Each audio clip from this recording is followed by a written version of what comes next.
What's up guys, Sleepz here with another episode of my Journey to an Ultimate Team, and we start this episode off going straight into a match with the Serie squad. But before I talk too much about the gameplay, I wanted to talk about yesterday's episode. And yesterday's episode, if you haven't watched it, I was sort of asking for feedback from you guys, asking if you guys wanted me to stay with the Serie squad, kind of explaining the way I saw it. I was wanting to know how you guys saw it, and you guys left a lot of feedback in the comments in yesterday's episode, which I do greatly appreciate. And for the most part, I would say about 80 maybe 75% of the comments were people saying that I should stick with this Serie squad. So that is what I'm gonna go ahead and do.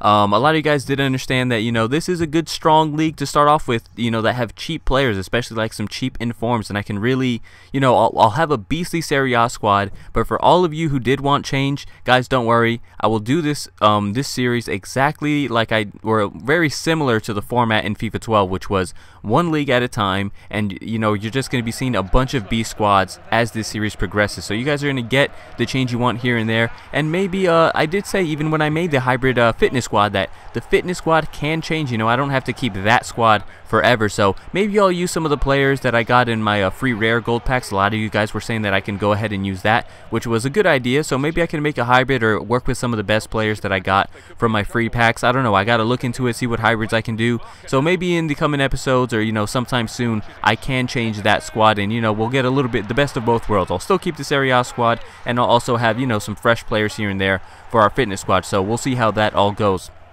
Anyway, going on to the gameplay, guys. In the first game, we did manage to draw that one 1-1, and in this one, we just took the lead here with Mirko. Balotelli maybe should have got himself on the score sheet with that long shot. It would have been nice if he would have scored that, but Mirko is there to pick up the scraps, and then we pass this off to Hernanes, and this was an extremely fluky goal.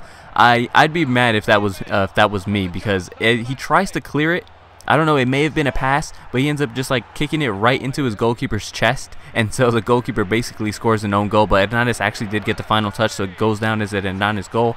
But you know, nonetheless, we'll take it. And then in the 84th minute right there, Balotelli gets himself on the score sheet from a corner to make that game 5-2, and you know, that's pretty much game right there. We do take a win, we do take 3 points, and we are still looking very strong in Division 1. This is easily our best Division 1 run so far. You know, we're looking good, and we do have a decent enough chance at winning the title. Now this next game does matter, because it'd be a lot better if we get a win. That way we have a little bit of room for error in the following games. So we are looking for a win in this match, and this guy had a pretty unique team.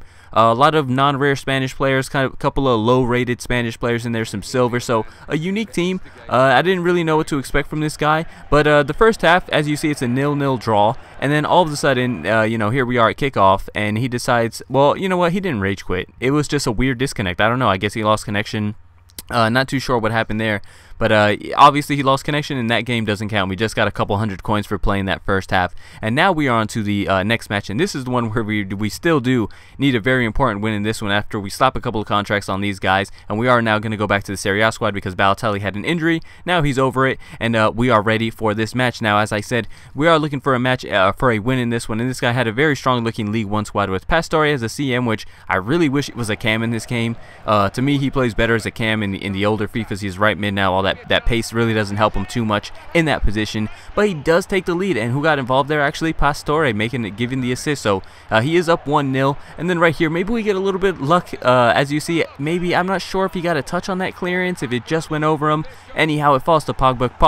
Pogba crosses it into Balotelli, and Balotelli ties this one up. And that was all the scoring, guys. He scored in the 10th, I scored in the 17th, and that was actually it for that match. So a bit of a weird one, you know. That's a draw, which isn't the end of the world, because you know, we still have a chance, but now we have a lot of pressure on us because we have to win out. We have to get all 3 wins out of our next 3 matches if we want that title. Now we're going to go ahead and open our second 5K pack. As I mentioned at the end of last episode, I was going to open one of these in every episode for the next 5 episodes. Last episode we didn't get anything too great, and this episode, again, nothing too great. We got Gonzalez and players like that, so nothing all that awesome. But anyway, moving on to some player stats here. I haven't had a look at these in quite some time, so we're going to go ahead and have a look at now. And Mirko, easily the most impressive out of everybody, with 80 goals and 65 appearances. That is incredible. Also 26 assists.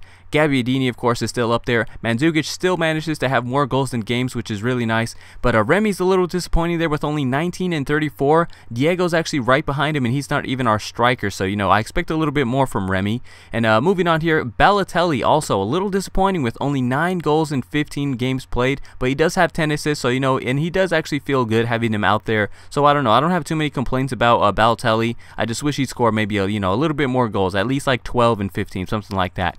But so those are a look at the player stats, and this is where we stand now in Division 1. As I said earlier, we do have to win the next 3 games if we want that Division 1 title for the first time in this series. That would be awesome. So we're going to go ahead and try to do that next episode. But that is going to be it for this episode. So I hope you guys are enjoying the series. Please leave a like, leave a comment, and subscribe if you haven't already, and I will catch you guys next time. Thanks for watching.